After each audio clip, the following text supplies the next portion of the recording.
Patton's Phantom Shadow, the desert ghosts who tricked the Afrika Korps. Wait, stop, and look closely at that tank. Does the barrel look a little floppy?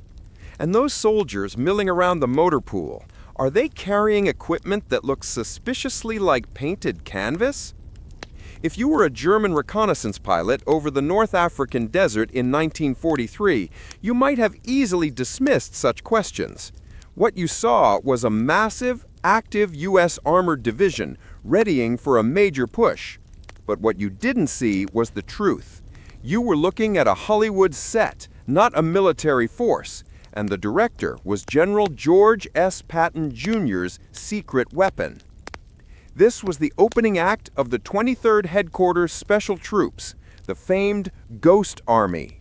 While later renowned for their work in Europe after D-Day, their earliest, most critical, and arguably most audacious deceptions occurred in the harsh, featureless terrain of Tunisia, directly supporting the maneuvers of General Patton and his forces.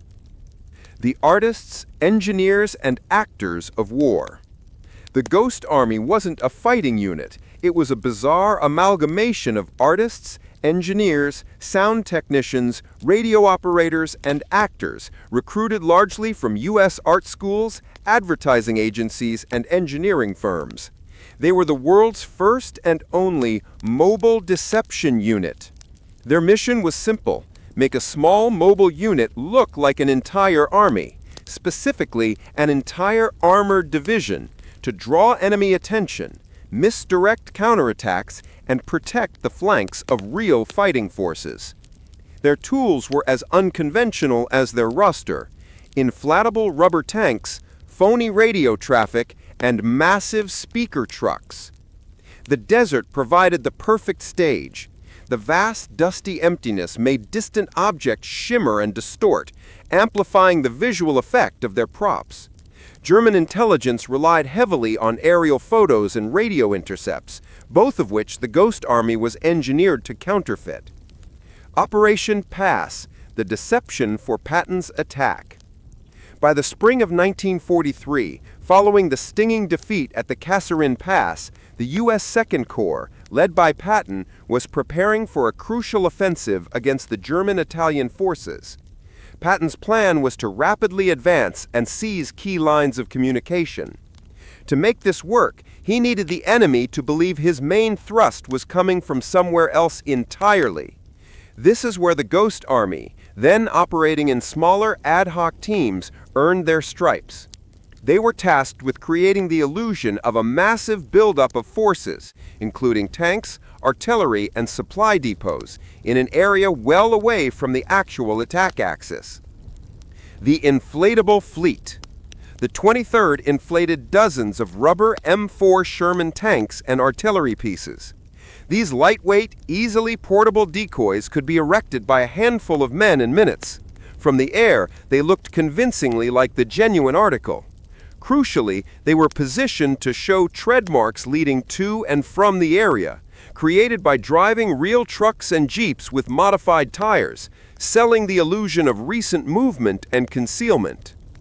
The sound of thunder. The deception wasn't only visual. They utilized massive truck-mounted sound systems, often referred to as sound trucks, developed by Bell Labs. These could broadcast high-fidelity, pre-recorded audio tracks of an armored division at work. The roar of tank engines, the rumble of convoys, the shouting of commands. At night, these sounds could carry for miles across the stillness of the desert, convincing nearby patrols and distant listening posts of a huge encampment. The invisible network. Perhaps the most crucial tool was spoof radio. Skilled radio operators painstakingly mimicked the specific touch, pace, and slang of an armored division's signalers. They transmitted fake messages about non-existent supply requests, logistical delays, and training exercises, all designed to be intercepted and relayed to German intelligence. This traffic painted a clear but utterly false picture of the strength and location of Patton's phantom reserves. The payoff. A flank left wide open. the German intelligence machine, fooled by the constant barrage of false visual, sonic, and electronic signatures, focused significant attention and reconnaissance on the area staged by the Ghost Army. Believing a major U.S. thrust was imminent there, they hesitated to shift their reserves to meet Patton's actual attack.